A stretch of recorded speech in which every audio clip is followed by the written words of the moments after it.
Lynn Brown, Brown's Custom Black Mesa Saddles, the protector pad, the corrector pad, and many other things to make your horse comfortable. I'm here to show you what I can, without you being here to ride it, the perfect weight. I've sold quite a few perfect weights. They're a great all-around saddle.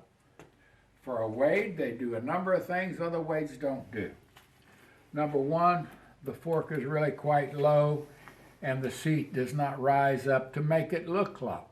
So many of the seats in these saddles they build today, the seats come up like a ski slope right here. This is a cutting bar in this saddle. It gives you a great flat spot just like cowboy dressage. It gives you a narrow waist. Not quite as narrow as the cowboy dressage, but within a ½ inch of it. And the seat size on this particular saddle is a 14.5 finished. That measures inside the foam. Right down here, it measures 11.5. 11 inches of 15. So I'm not quite on the base of the fork. That leather rides up over it. It should be from the base of the fork to the point of the cantle. I measure 11. That's a 15. That's what this saddle was to start with. On the tree is a 15. It measures 15 right here to the leather. So when I sell you a 14.5 finished, it's on a 15 tree, just like this saddle. This has a Fender that I've used for many years, very popular. The slot in the Fender gives you the ability to shorten the stirrups and use the Fender still and let the stirrups way down for the long-legged rider. It gives you, I was one of the first to do this slot. So you can turn easier as well and break in your Fender without so much trouble. I keep the strap on the end on all of my saddles out. It leaves the leather on the blevins to where it's protected against the pad, the horse, or anything else. And it makes everything easier to turn. If you wrap this leather on around the stirrup, then you are making double the thickness here that it takes to break in, twist, and turn a stirrup strap. Not comfortable. You may get it turned someday, but if you adjust them, you're going to start all over on your break-in. With just the stirrup hanging from a single loop, it's easy to adjust them. It will break in quickly after that. There's 3/8 of an inch of foam in the seat of the cowboy dressage. This one has a real nice suede-like top grain leather turned upside down. The horn's covered rather unique. I don't put an external mule hide wrap on the horn because I don't know how to cover them. We cover them, and it's best of anybody that you'll find. It has a laced fork cover where it's laced together after the horn is covered. That's hand stitched with an X stitch.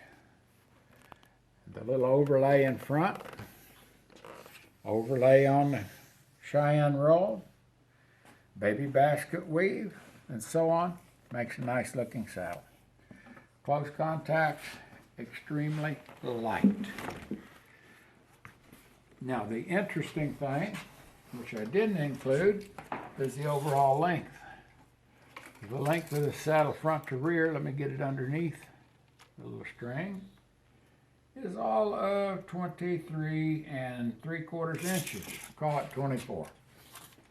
So you have basically a 15-inch saddle, finished out at 14. It's 24 inches long, yet it's a full-sized, nice-looking wade saddle. It has an open channel all the way down the center. Very generous and open, giving you room for that backbone on a walking horse or a mule. By the time you get the protector pad on there, see the opening in the protector pad? You've got an opening here, you've got an opening here. You're not going to ride on the spine hardly ever. You've got room for balance shims here, and that can leave you with the spine clearance you need for the very A-framed back. How does it work on the round back? Very well. It gets a hold of the round back. Let me show you the tree.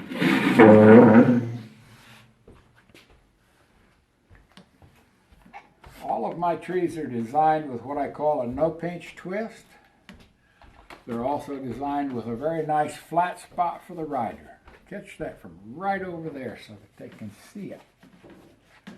This flat spot is what you operate from. You should have a neutral seat. If your saddle is too low in front, it tilts you forward just a little bit at that flat spot. Throws you forward, you push against the stirrup straps to keep yourself comfortable back in the seat. Your legs want to be out in front of you, and all that pressure goes to the front of the tree bars. That will pinch withers on a horse eventually if you ride very long. Balance is everything. A good flat spot allows you to have balance in your saddle. If you have a suspended seat, a Tucker, an Eli Miller, any Trooper saddle with a suspended seat, you're riding in a banana of leather that's simply there like your hammock. It is a hammock that's tied out to the side of the bars here with little pieces of leather. It gives you no flat spot to ride in. For a woman, it can be very uncomfortable, so they overpad them. For a man, he can take a narrower waist in the seat of the saddle, believe it or not. He doesn't have the wide ischial tuberosity seat bones that a woman has. So a woman also has to have a wide seat back here for those ischial tuberosities, because they will land right there and there. And that's where we try to make the seat wide enough with the padding coming out here, like this, to put that padding under the seat bones. That makes the woman very comfortable. It certainly doesn't hurt a man, because his is going to set inside of that. It also, with the, as I said earlier, the no-pinch twist, this starts twisting right in here and twists out at the top and front. That gives you a narrow waist, because we've made an hourglass shape. We've become steeper right through here. And it gives you a very narrow waist. I can almost reach my hand across it. By using the loops, we do a number of things. In the perfect wade, we eliminate stirrup strap going across the tree bar and underneath it to give a bump or a lump. And like many saddles have, I should say. We also eliminate making the bar thick enough to give you a full groove where it does go underneath the bar. So where we don't go under the bar, we've done a number of things at once. No stirrup strap bump, a narrower waist for the rider. We don't have to build the big, thick bar. As you can see, it's not thick. We don't have to build the big, thick bar to make a groove for the stirrup strap under here. And we have more strength by not doing that. The roper, working cowboy from Wyoming here the other day, he looked at the roper tree. He could have it with a stirrup strap groove on the bottom and the top, or he could have it with the loop. The bar was much thicker with the loop. He said, I want that. That's where all trees break. I want mine that way. It's a stronger tree. All covered with fiberglass and a lot of ultraviolet cured resin. Top, bottom, corners, and edges are all covered. The horn, the base is set into the wood. It's covered very heavily with glass. This base seat is what gives you all the strength in the saddle. We then put a layer of leather on here, skirting leather that's fairly thin. We wet it, shape it, and lightly glue it to the tree to start the seat. Then you get a layer of the foam, 3/8 inch neoprene, like you saw in a finished saddle. We extend then the base seat down from the edge right here. We extend the base seat on down to here. The foam is cut off right where you see the edge to leave recessed seat jockey. The upholstery leather is then glued onto the foam. It drops over the edge. It comes down on the base seat. We then carefully take all that off after we glue the seat jockey on right through here. We take it off and we sew it all the way through. You've got 3 layers of leather where that stitching is going through. That seat will last forever. It can be taken apart.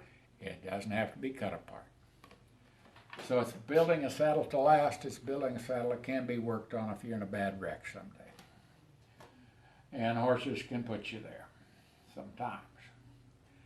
The tree bars on a perfect wade are the futurity cutter bars that I developed back in the late 90s for futurity horses. This is cutting horses, 2 to 3 year old studs, round backed, short backed, blocky little guys, hard to saddle. You have to be just wide enough in the front. You have to have a very straight tree bar. This one has been thinned all I could, and it has a very good twist to it. The twist is you always have room on any horse to put your hand right in here. Your fingers will go in there. You never bite the withers. If you don't have withers, guess what? It's the same as if you do. You have your contact down low. The very edge of the bar does not bite in. It's curved just a little bit at the very bottom and a little bit in the very front. But it gets a hold of the horse. It doesn't slide and roll like your 90-degree trees, where the bars are not contacting down here, and you've got all your contact up here in the upper third or the upper half of the tree on the horse. If you have that, it's continual pinch. The protector pad, as you add shims, removes much of that pinch on a regular saddle. Here, you don't worry about it in the first place. You add a balance shim to balance you, that's all you worry about. It's easy. You seldom need them in the rear. I pointed out the English bars on the cowboy dressage a while ago. They don't contact back here quite like the futurity cutter bar. But either one of them works, and the English bar gives you just a little narrower waist, not too much, almost the same contact right through here. They're both unbelievably good bars. I think this gives you a pretty good overview. The last that people talk about is the gullet. The gullet on this saddle is finished a 7 1/4. That's inside to inside, right where the bar meets the fork. That's the gullet measurement. And something has a little to do with anything, but saddle makers get all hung up on it. It depends on how long the foot is on your bar. The height of the fork from the table is 8.5 inches, the very top edge of the fork, which is very acceptable, reasonably low. But as I say, it has little to do with anything, because when you put it on a horse, depending on the horse, all of that changes. It's just relatively low. But for the saddle maker or the person that's used to buying trees, and I want a height on the lip of the fork, such and such, that's what it is. Very comfortable saddle. Very nice dish in a cantle, but a seat that does not throw you back. It's a seat that leaves you, when it's balanced, right here. Thank you very much. I hope you've enjoyed the presentation on the perfect wade. And I'm sure I've missed some things, but I can't talk all night. Thank you.